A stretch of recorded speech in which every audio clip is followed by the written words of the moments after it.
Look around. You can find cars like these on AutoTrader, like that car riding your tail. Or if you're tailgating right now, all those cars doubling as kitchens and living rooms are on AutoTrader too. Are you working out and listening to this ad at the same time? Well, multitasking pro, cars like the ones in the gym parking lot are for sale on AutoTrader.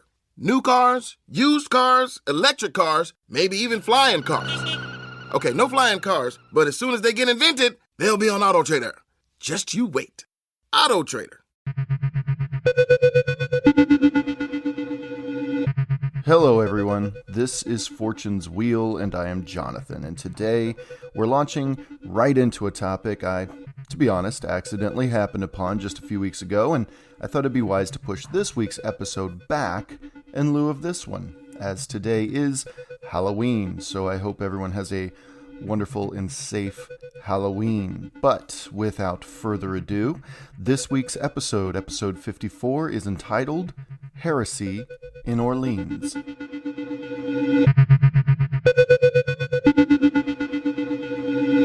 Now, before we launch right into the story here, it takes a little bit of a setup, and I thought this was a good opportunity to lay some groundwork for some topics that we're going to be talking about pretty soon on the podcast. First of all, let's start with heresy. Heresy. Well, heresy is defined by the Merriam-Webster's dictionary, at least, in two similar ways. Its second definition states that it's a dissent or deviation from a dominant theory, opinion, or practice, and an opinion, doctrine, or practice contrary to the truth or to generally accepted beliefs or standards. Now, this is a much broader definition than what we normally think of when we hear the word heresy. Its first definition, however, is thought still similar to the one mentioned already, more specific. It says that heresy means an adherence to a religious opinion contrary to church dogma, as well as a denial of a revealed truth by a baptized member of the Roman Catholic Church. So heresy basically occurs when someone in the church decides to point their finger at someone else who isn't, falling in line, so to speak. People. Humans be humans, whether it's 1,000 years ago or today, right? Now, Catholicism, as many of you know, is a deeply complex and rich tradition dating back almost 2,000 years.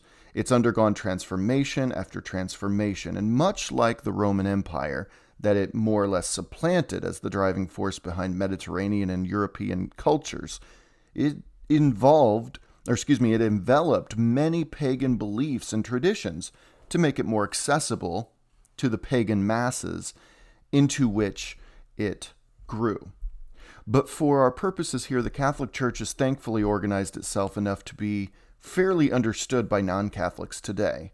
So if you'll indulge this podcaster, it might be beneficial to non-Catholic listeners, and non-Christians for that matter, to understand Catholicism in its most basic structure and beliefs. So let this serve as this podcast's foundational understanding of the Catholic Church, its structure, as well as its faith and history. This will also serve as a foundation of understanding our talks about European Christianity throughout the duration of the podcast as well. So it began, of course, with a carpenter from Nazareth who disappeared for 18 years only to return to his homeland of modern-day Israel, receive baptism by an eccentric rabble-rouser named John the Baptist, and then begin his ministry, emphasizing his own divinity as well as a fierce spiritual individualism that would fuel not only the myriad involvements throughout the Middle Ages, but also the science-conscious political and personal individualism of the Enlightenment that was, without question, something that led to democratic societies reappearing or appearing, however you look at it, over the last 250 years or so. This minister, was deemed a threat to the reigning Judaic leaders called Pharisees, who then petitioned to the Roman governor, Pontius Pilate, to execute him. Pilate famously, quote-unquote, washed his hands of the matter and allowed the execution by crucifixion to happen. Now, crucifixion was a pretty widely used form of capital punishment by the Romans. It wasn't just some new thing for this situation. This carpenter turned rebel preacher was named Jesus, as we know, and after his torture, humiliation, and execution, he received the Greek title of Christos, meaning Savior, and his followers, called disciples, began roaming the Greek world, spreading the teachings of their rabbi, their Savior. From here, I think it's safe to make some substantial jumps in the story, though I highly urge you all to find one of the many great podcasts on Christian history and have a listen, because whether you're Christian or not, this is the history that has defined how you got here today, whether you're in the West or not.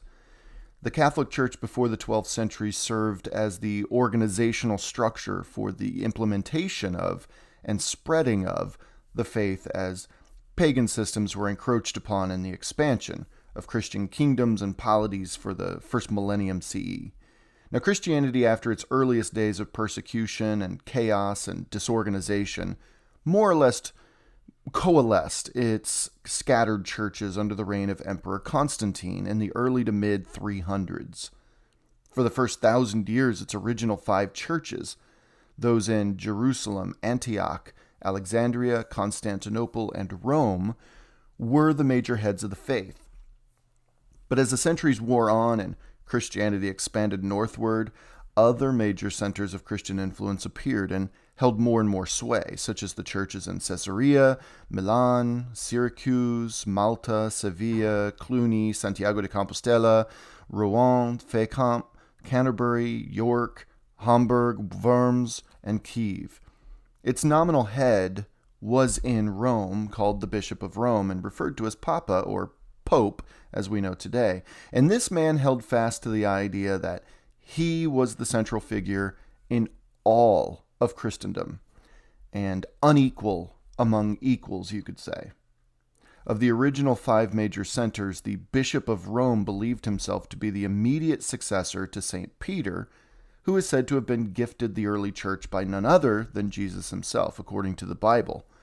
St. Peter was called by Jesus his quote-unquote rock upon which his ministry would be built, and preached the teachings of Jesus to residents of Rome before being crucified upside down, not very pleasant, on the site that now holds St. Peter's Basilica and the Vatican itself, which is the town center, so to speak, of global Catholicism today.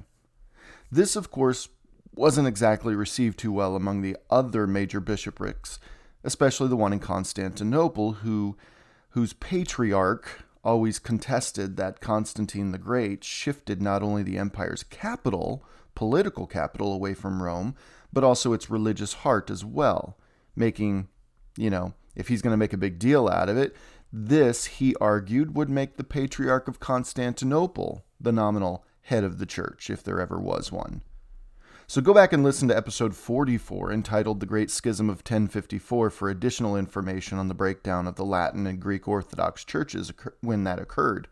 But suffice it to say, a simple misunderstanding and some hot heads allowed a disagreement to fly way out of hand, causing the 2 churches to split all the way up to today. That was a very quick and rushed overview of Christianity, I understand, for those who may or may not be Christian, or those who may or may not have been raised in a Western society where affiliation with Christianity still doesn't hinder the basic outline to seep into societal and cultural structures. Okay. Whew. All right, not bad. Only a couple minutes of that. So back to our laying of the foundation of Catholicism here. With the exception of the Eastern Orthodox Church, so prevalent in Eastern Europe today, the Roman Catholic, or Latin Church as it was called then, is where all of the Christian denominations come from today. However, up to the early 16th century, it was only the Catholic Church and the Eastern Orthodox Church, to be clear. Now, within the Catholic belief structure and traditions, there is what's called the 4 pillars of the one true faith, or in book form, it's called the Catholic Catechism. The 4 pillars, also called the revealed truths, which we heard in the definition of heresy at the top of the show. These 4 truths are the Apostles' Creed, the Sacred Liturgy, the Life in Christ, and the Christian Prayer. The easiest way to remember them is simply creed, sacraments, morality, and prayer. These four things are repeated in question-answer format in every Catholic service to my knowledge, and they are meant to develop and strengthen, as Catholic.com states, a Catholic's, quote, 3 theological virtues, which are faith, hope, and love, end quote, as well as his or her, quote, 4 cardinal virtues of prudence, justice, temperance, and fortitude, end quote. The website also states this, though I want to say it's, quote, fidelity to church teaching, which provides us the truth that sets us free, is non-negotiable, which means the authentic formation of our conscience does not give us veto power over any church teaching, contrary to misguided doctrinal views to the contrary, end quote. And here's where the rubber meets the road in terms of heresy within the Catholic Church. Essentially, under no circumstances can your own development as an individual, free-thinking person, override any church teaching. As we said earlier, heresy is exactly that. It is the practice of altering or changing church doctrine or practice without the express consent of the Pope and an official council. Now, one such heresy has been around since the 200 CE. This guy, see, his name was Mani, and he professed that he was the last prophet from Zoroaster through Buddha and even past Jesus of Nazareth. Manichaeism offered a reason-based approach to Jesus' teachings as opposed to a faith-based approach. More than anything, it caused such a ruckus throughout early Christianity, before the consolidation by Constantine, mind you, because it stripped the God of the Jews and Christians of his omnipotence and put him on equal playing field with the devil. This, of course, shifts the focus toward a dualistic belief system. I mean, that kind of upended the whole system that was desperately trying to form itself as one entity at the time. And Manichaeism became incredibly popular and spread very rapidly, so it was quickly attacked by both non-Christians and Christians alike. But it never really went away. And over the ensuing 700 years, people being people, of course, were wearily watching for anything out of sorts. And Manichaeans were still around in the 970s, if you can believe it, keeping quiet all those centuries, and nothing is more terrifying to people than the unknown. So the church did what all religions do when the unknown challenges their predetermined facts. They demonize it, and they dismissed it. A monk named Radulfus Gleber, or anglicized to Ralph the Bald, wrote an interesting account sometime between 1025 and 1050. He was a Cluniac monk, so he was certainly in the vanguard of the shift away from Benedictine monastic practices and toward Cluniac monastic practices, and as such, he dedicated this very text to a monk we'll talk about very soon in the podcast, Odilo. Now, that's neither here nor there, except to call a little attention to the tight connections monastic life weaved throughout Europe at the time. Our friend Ralph the Bald wrote of this instance of Manichaeism in France in the mid-900s, saying the following, quote, "A little later, Manichaeans appeared throughout Aquitaine, leading the people astray. They denied baptism and the cross and every sound doctrine. They abstained from food and seemed like monks. They pretended chastity, but among themselves they practiced every debauchery. They were ambassadors of Antichrist and caused many to turn away from the faith." So, checking the boxes, this one seemed to have done its job. One thing you'll notice in a lot of accounts of heresy is how the heretics in question, first of all, go against, as we said before, established practices of the church. Ralph says they denied baptism, as well as the cross itself. In essence, Ralph is saying these Manichaeans didn't believe in Christ, as the cross is the very symbol of him being a savior. Which is to say, the cross is the symbol of his ultimate sacrifice for humanity. This doesn't jive with Manichaeism at all. There might be subtle downplaying of the cross's role in the belief structure, but a denial is simply not true. And to say that they denied every sound doctrine of the faith is also untrue, as the word every implies, well, everything about Christianity. So you see the lengths at which so-called heretics are shoved to the margins of the faith just to prove how out of sync they are with Catholicism. Now, before we go on, it's worth mentioning that another very common trope is how so-called heretics practiced what the church calls debauchery. And this, of course, refers to the sexual variety, no doubt. Now, there is no limit to the hypocrisy present in this argument, as bishops and other clerics leading up to the 11th century and beyond even, it was widely understood and believed these people had practiced their own forms of deviance, from outright marriage to the accumulation of concubines. This is even documented through movements by 11th century popes, such as Pope Leo IX, whom we've already studied a little bit, to reform the church away from higher-ranking clerics marrying and having families. If I remember correctly, it was the rank of deacon, which was the last clerical office one could hold while still getting married. Well, Ralph the Bald mentioned how they practiced every debauchery, which no doubt alludes to the type of debauchery we just spoke of, and then, the nail in the coffin, was calling someone an agent of the Antichrist, which is to pit that person on the exact opposite side of the faith. Being an agent of the Antichrist was quite simply as far away from being a believer as one could get, so there's no coming back from that.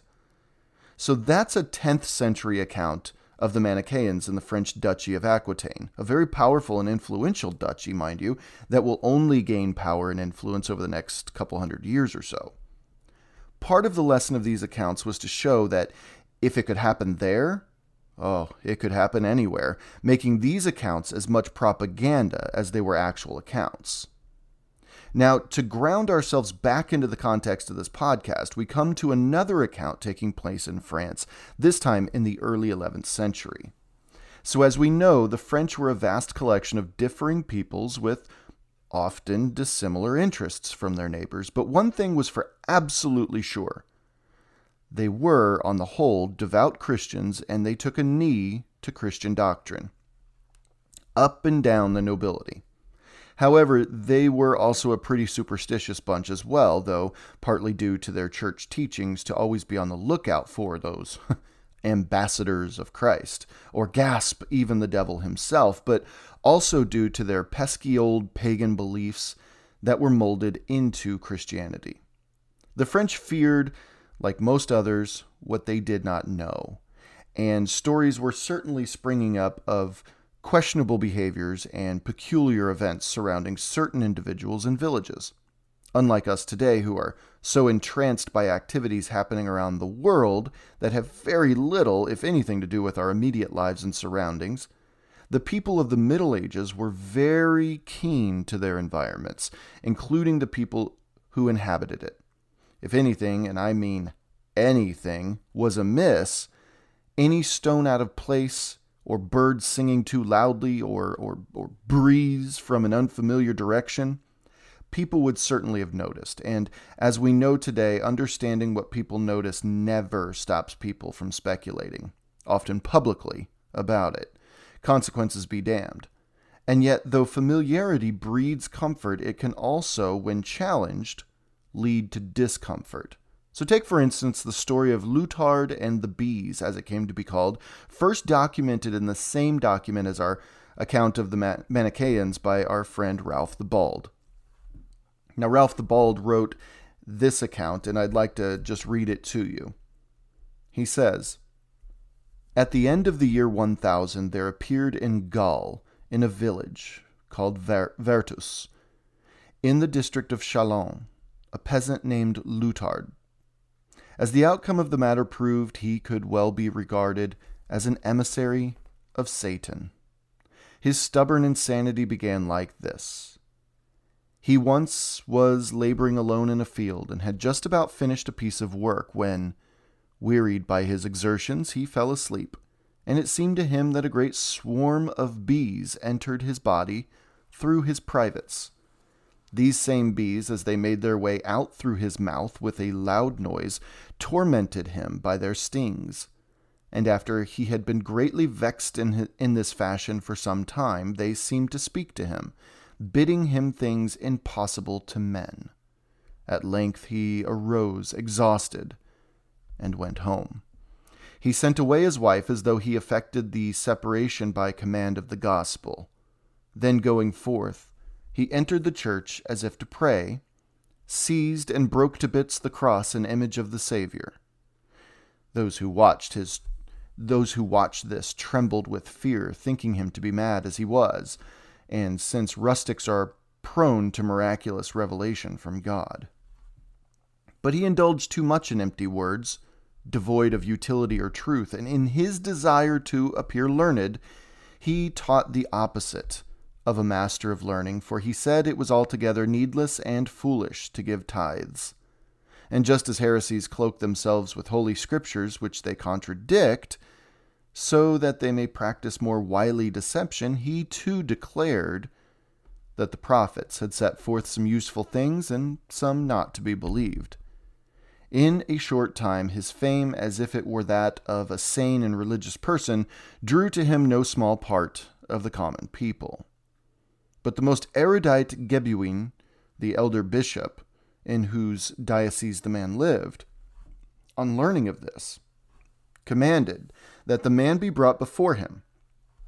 When the bishop questioned Lutard about those things, which, according to report, he had said and done, the man began to conceal the poison of his wickedness, wishing that he had not presumed to take on himself the interpretations of the Holy Scriptures.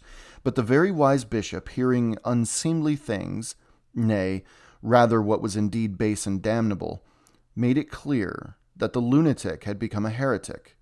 He recalled the partly deluded people from insanity and reinstated them more firmly in Catholic faith. But Lutard, realizing that he had been completely overcome and deprived of the adulation of the people, threw himself to his death in a well. Well, in each of these tales of heresy, we find there are only two outcomes really possible. Neither of them include the heretic being left alone and going about their business, unperturbed by others or the church.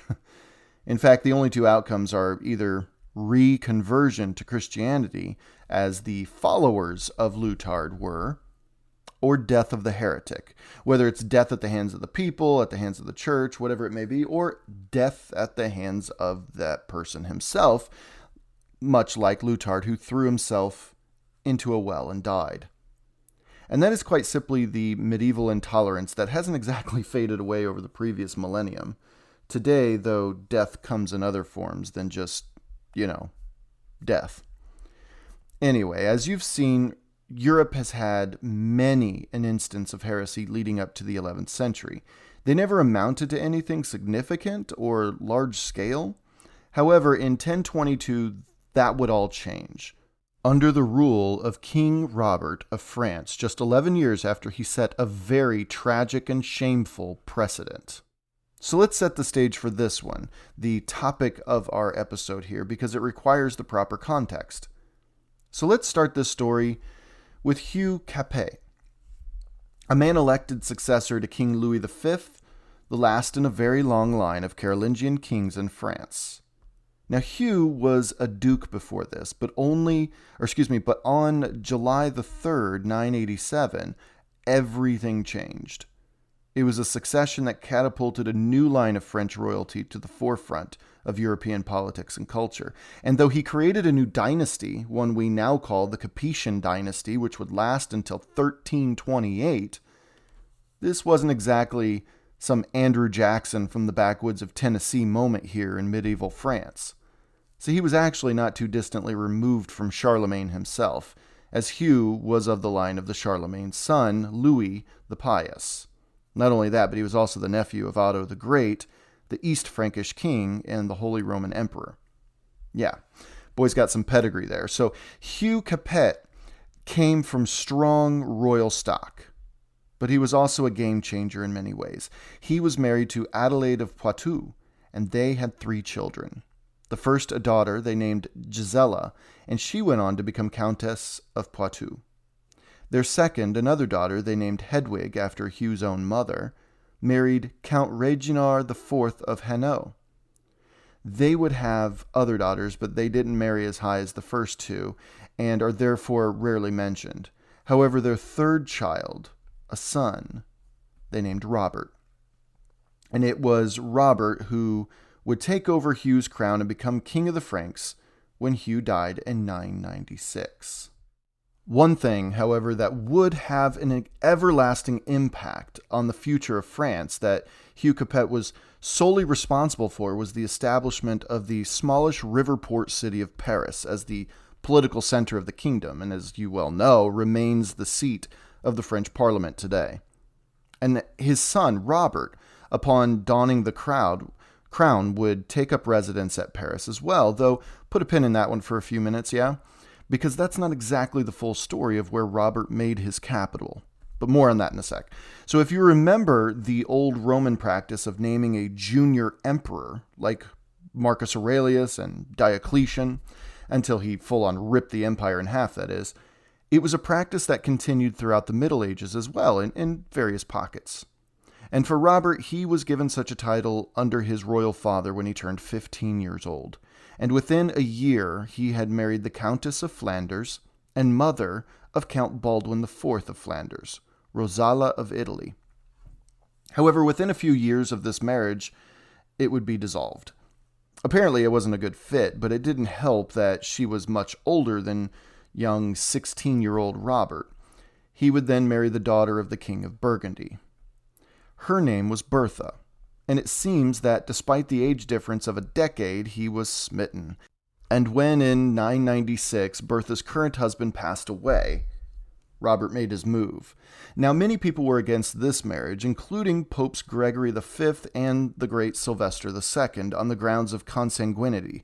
They were only second cousins, and finally, in 1000 or 1001, they were forced to annul the marriage. And finally, on Robert's third at-bat and second as king, he married the woman he would spend his remaining 28 years with, Constance of Provence.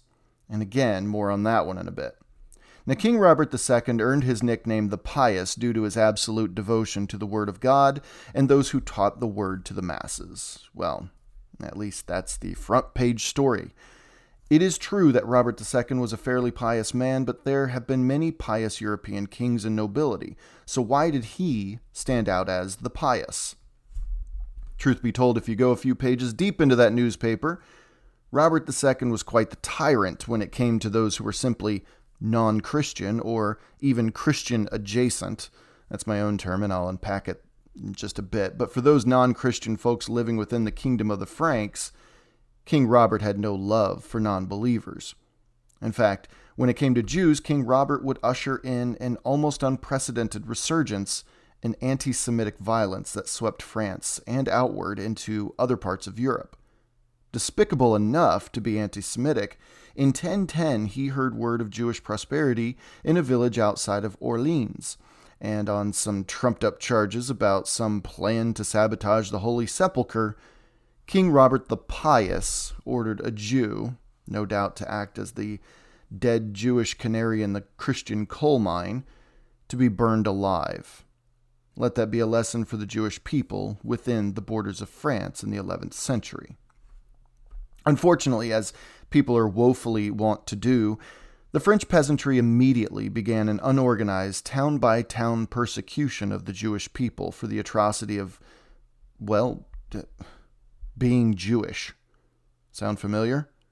In some local records, we find Jews fleeing from the terror and drowning themselves and their families, sometimes on purpose.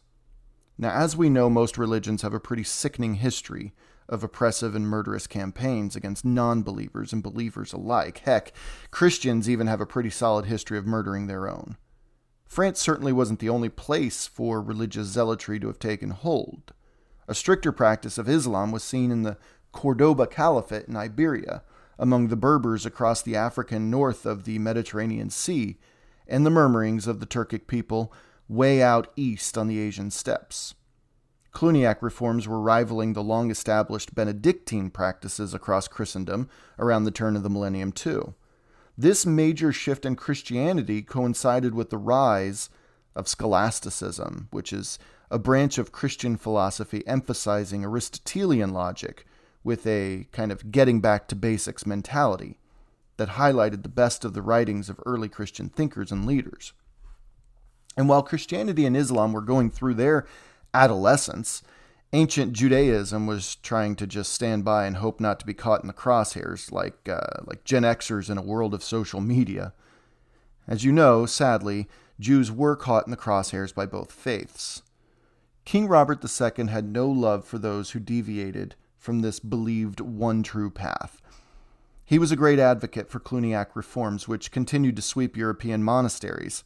He sponsored the peace and truce of God. He encouraged the appointment of non-aristocratic clergy to positions of power within the French church, and he paved the way for better and safer passages through France for pilgrimage to take place. In fact, all of this actually earned him a reputation of healing powers, the first among Capetian dynastic kings. So putting it all together, sure, Robert the Pious was certainly a pious man, but he wasn't given the nickname from any sense of his piety. People were making fun of him.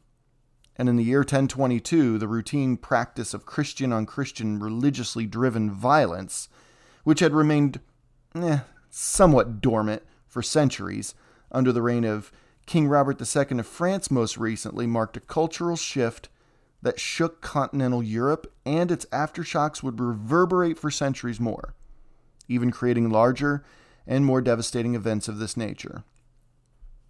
But what if I said that it had as much to do with actual heresy as it did with the politics between a king and his wife? Now here's where it gets really interesting. Now, I'm not sure that spending his remaining 28 years with Constance was the most peaceful choice he could have made. It seems that his ex-wife hated her, and his ex-wife's family actively tried to undermine the marriage. At every turn, actually. On top of that, if you recall our discussions of King Edward of England's habit of bringing Normans over to England and placing them in specific positions of power wasn't exactly taken too well by the English, well, Constance had a way of bringing folks and kinspeople from Provence into Paris, where the styles and linguistics and customs were quite different. She raised quite a stir, to say the least. And when King Robert's trusted friend and ally, Hugh of Beauvoir, attempted to undermine the marriage in 1007, well, 12 knights belonging to Fulk-Nera, if you remember, father of one Geoffrey Martel of Anjou, who plagued Duke William of Normandy's early rule, well, Fulk-Nera and his 12 knights murdered Hugh of Beauvoir to send a message to the king. See, a pretty rocky marriage, no doubt. I mean, she's no Yoko Ono, but having your buddy murdered for disliking her is almost as bad as breaking up the Beatles, if you ask me. It became so rocky, actually, that King Robert left his wife, Queen Constance, to saddle up with his ex-wife, Bertha, and ride to Rome to seek an annulment with Constance and a blessing to remarry Bertha. But Pope Sergius IV wasn't about to overturn two popes' decrees and subsequently denied the king his request. Now that must have been an awkward meal when he got home, but Robert and Constance would remain married until his death in 1031. Constance would die just a year later, so this just ended that episode of Medieval Jerry Springer. But first, an interesting event again occurred in 1022 in the city of Orléans, just south of Normandy, the place where King Robert had actually made his capital in order to take advantage of the more centralized location in terms of geopolitics and trade. King Robert II called a council, as medieval kings were wont to do when they felt ecclesiastical matters began dipping into political ones. And he, his wife, and French bishops from around the kingdom all convened in Orléans in 1022 to address a matter that had come to his attention. Or so he says. Orléans was a central-ish city in the kingdom, sitting in the 11th century along the east bank of the River Loire, almost 80 miles southwest of Paris. Though it sat atop a broad, majestic plain rolling downward toward the river, on all sides in the distance was one of the thickest forests in all of France at the time, encompassing around 100,000 acres of oak trees mainly. This wasn't the first time Orleans hosted a council, however. In July of 511, the legendary Clovis called a council to meet there. This was kind of a big one, as it decided that forevermore churches would be safe havens for anyone seeking shelter and safety, even those accused of a crime, though unfortunately slaves were the exception. In the spring of 533, the three kings of France at the time, after Clovis died, that is, convened another council there which formally made it a sin to commit suicide, among other things. Just 5 years later, 538, another council was called that clamped down marriage among clerics to the point of excommunication should they get married after they commit themselves to the church, as well as stating that those monks and clerics who revert to what's called a worldly life, basically if they give up the monk life, they will be denied communion for the rest of their lives. Oh, and it established Sunday as a day of rest, though not to the degree that Jews practiced the idea. A fourth council in 531, that's just 3 years later, in Orleans, regarded the celebration of Easter, as well as some other stuff about worshiping animal heads and some stuff about property rights and whatnot. Though it's worth a little deep dive as it is assumed to be the origin of patronage, which will pop up increasingly more and more and more beginning in the 900s.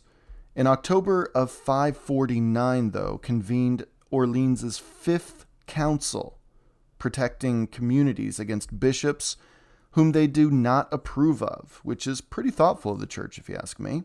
Basically, if the community is against this bishop bad enough, then the church will not allow the bishop to have that bishopric. So it's pretty clear that 5 councils convened in Orleans some 400 years before King Robert II's council in 1022. These were a smidge more interesting and important than his, but the one in 1022 probably was the one that had the most intense gravity to it all. It will set a very, very bad precedent going forward. But as I described earlier, Orleans was chosen for far more than its beauty and centralized location. Orleans, again, lay along an incredibly traveled and important thoroughfare between the Christian kingdoms in Iberia all the way north to Flanders. By choosing this city, King Robert II knew that news of this council and the outcomes of it would travel very quickly and very far indeed. Orleans, in fact, was the perfect place to achieve Robert's ends here. So as the council descended upon Orleans, the economic boon was felt very quickly. Markets swelled with out-of-town merchants. The roads became pockmarked and difficult to travel due to influx of traffic, and the fields most certainly felt the pressure of people taking advantage of a somewhat lack of security. Though the people of Orleans certainly enjoyed the temporary increase in wealth and distinction, they were also all on high alert due to the increase in crime. Just think of the cities who host the Super Bowl here in the States, or the country who hosts the much larger World Cup. Bishops, knights, noblemen and their families, and of course the rather massive retinue of royal attendants, guards, and family members found places to stay or simply built their own in the area. But along with the king's people came the queen's people, and herein lies the rub. But before we get there, let me set this up properly by extinguishing the fires of what has already been debunked about 1022. To cut to the chase, the council in the end sought to condemn supposed heresy occurring within Orleans Cathedral, which it did. Men were burnt at the stake at the end of the day.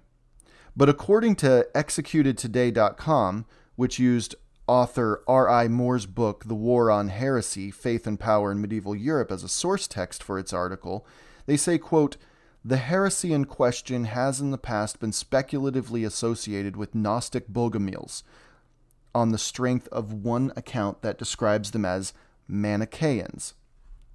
It hints at a tantalizing underground history of fugitive Bulgarian mystics. Unfortunately, the author of that account was an epic swindler and was not a first-hand witness to the trial. Besides, thanks to St. Augustine, Manichaeism was the medieval byword for heresy of any sort. There's no concrete reason to ascribe Manichaeism to those burnt this day." End quote. Okay, so rumors properly dispelled. Again, it came down to the king versus the queen, as far as I can tell. See, King Robert II's second wife, Bertha, was the daughter of the Count of Blois. And the Count of Blois was a strong ally of Duke Richard II of Normandy. Initially, by default, though nothing formally was established between the King of France and Normandy at the time, there was a loose de facto friendship between the two entities, which strengthened Normandy's standing ever so slightly. So stay with me now. But again, he set Bertha of Burgundy, the French county, not the kingdom, aside for a more advantageous marriage alliance with Provence, marrying Constance. Now, again, he didn't exactly set Bertha aside. The church ruled against it and forced the divorce, but either way, Bertha was set aside. Quick recap of this happy couple's first couple years can basically be summed up with Constance's ally, the fearsome Falkner of Anjou, murdering the king's knight in 1007, as you remember. Now fast forward 14 years to 1022, and the council in Orleans, and we can assume with that quick trip to Rome to annul his marriage with Constance, which failed, mind you, it was probably a whole bunch of silent dinners in that time. So this whole time, Constance had her own people from Provence alongside her in Paris and Orleans, and one of them, as was customary, was a priest whom she used as a personal confessor. This man's name was Stephen. Well, Stephen and a group of others at Orleans Cathedral were accused of Manichaeism. Again, heresy. See, what this probably was all about was King Robert enjoyed his capital in Orleans for reasons already mentioned, and with Queen Constance's own provincial confessor most likely gaining seniority over the years, he was most likely shifting allegiances and influence among the hierarchy within the cathedral structure, shifting it away from the king, that is. Now, it's no secret by this time that the king and the queen were at odds, obviously, and were thus forced together by a pope who saw too many marriage annulments in the king's past to allow just one more. So what was the kingdom to do at this point? Well, King Robert most likely cooked up some story about Stephen being a closet Manichaean and influencing others within the Orleans Cathedral to join in the practice. They most likely cooked up rumors of debaucheries of every sort, and they most likely cooked up the outright dismissal or denial of core church tenets and truth. This is directly from the recipe book, the cookbook of how to label people as heretics in the Middle Ages. So as the trial commenced, the townspeople were already whipped up in a religious fervor. Again, heresy wasn't exactly commonplace as a condemnable offense. It just didn't happen as regularly as it would begin to after this council's proceedings. But people were keenly aware of egregious blasphemies, and especially those committed by the nobility and upper echelons of the church. Then, as it is today, the peasants of society, so to speak, will always have one eye on the privileged, and they will not keep their opinions for favoritism or outright injustice to themselves for long. The people of Orleans, the swelling of people who came to capitalize on the increased traffic and population of Orleans, they had all heard of the charges against these clergymen. And without an honest and trustworthy system of fact-checkers, the king was able to manipulate them rather easily. Control the story, and you control the masses. However, controlling the masses is where it becomes tricky. There's a big difference between setting a stake on fire in the city center and setting a bush on fire in the middle of a forest. Along with the natural increase of crime in Orleans came the expected anger and, as I said, religious fervor of the people. Upon hearing the charges and finding out the time and place of the council, they began to form groups to discuss the matter.